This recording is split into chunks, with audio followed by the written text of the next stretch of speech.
Hi, everyone.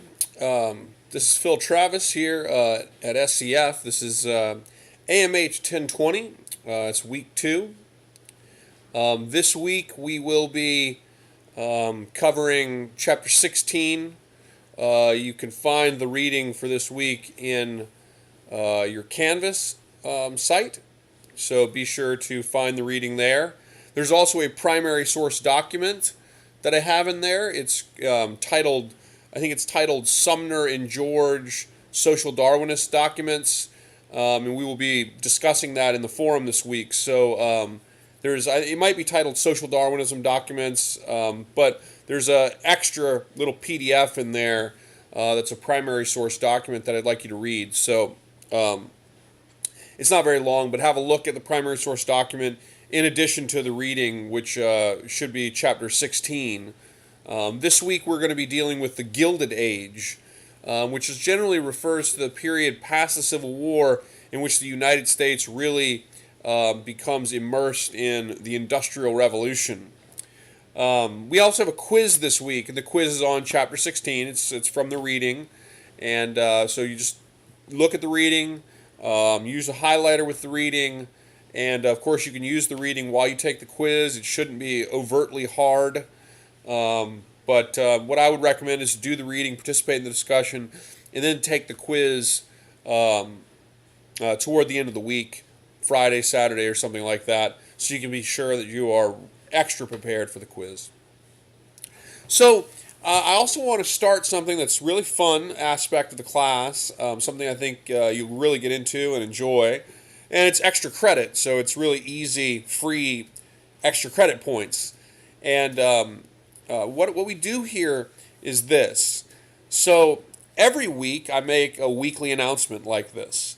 And the weekly announcements are generally an opportunity for me to kind of, through a video, interact with you. You can see your professor.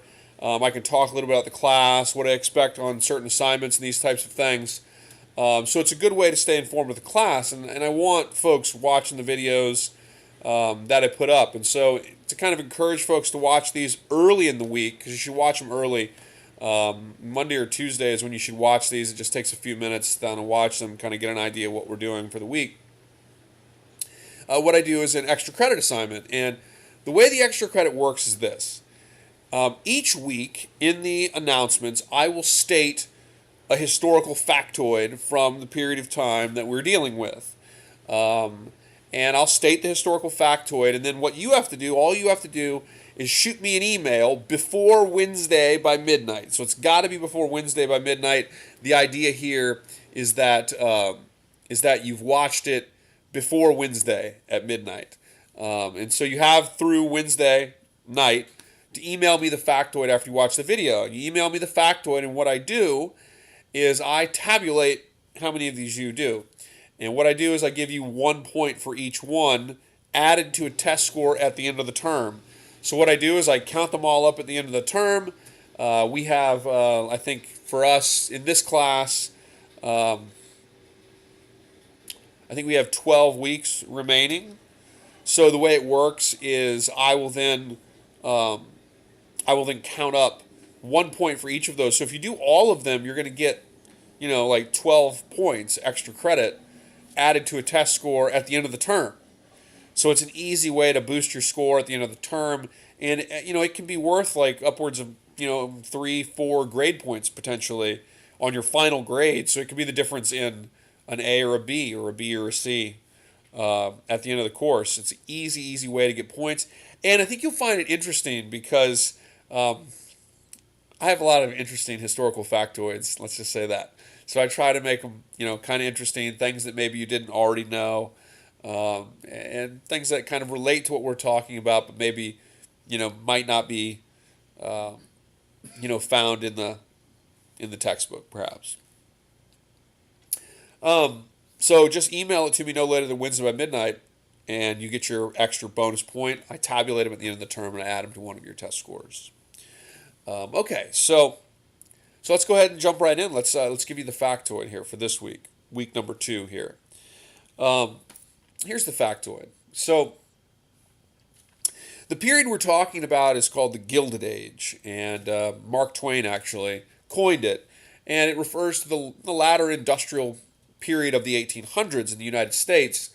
It's associated with an explosion of cities in the United States, of urban development, an explosion of machine manufacturing, of immigration, and likewise a period of increased exploitation of the environment, the laying of the transcontinental line, the development of widespread mining industries in the U.S. West.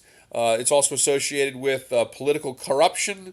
Ulysses S. Grant's presidency is actually considered by many historians to be perhaps the most corrupt American administration, at least of the 19th century. The American Civil War general U.S. Grant. Generally, he wasn't himself that corrupt, but he had corrupt people below him who were involved in all kinds of scandals.